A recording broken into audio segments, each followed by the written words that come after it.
Jonah was diagnosed with GSD1A only a couple days after birth. He was born full term, but he was a very low birth weight.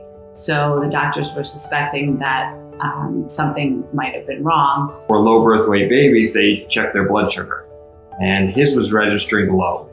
So they were concerned. They brought in a neonatologist soon thereafter and gradually realized through a DNA test that he had glycogen storage disease type 1A.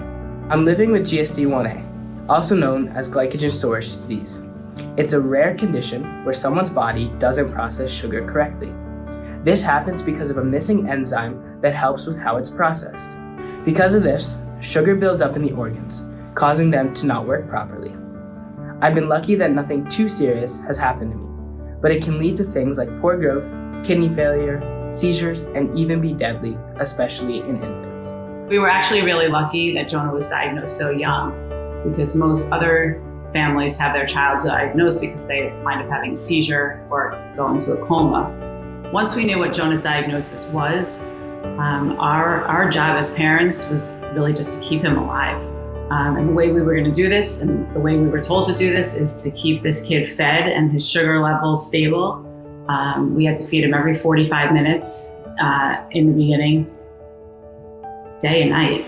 Yeah, and then we lived in constant fear of what could happen if we didn't make his feeding schedule. We had heard stories of children not waking up because their parents overslept or for whatever reason the kids missed the feeding. And so this was our biggest fear in life. There isn't an approved treatment for GSD1A, but I can manage it by having cornstarch drinks throughout the day. Right now, I drink 40 grams every 3 hours and make an overnight one with 150 grams that lets me sleep for 7 hours straight. As I got older, I started learning how to listen to my body to know when I needed something extra on top of my regular doses. I knew it would be time when my legs started getting weak or if I got pale and sweaty. I remember sometimes my parents would come out of the stands to give me a cornstarch drink between innings or periods to make sure that I was okay. I also have a great group of friends who look out for me. Another thing about living with GSD1A is that I can't have sugar and really have to limit my dairy.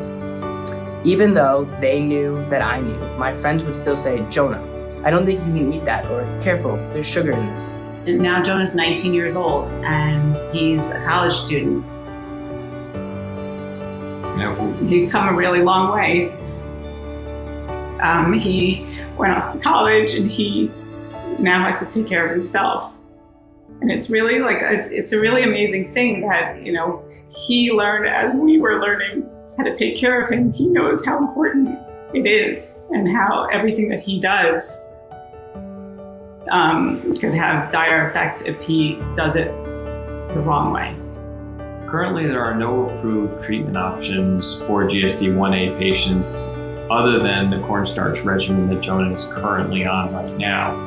We are certainly looking forward to more options down the road for GSD1A patients and their caregivers.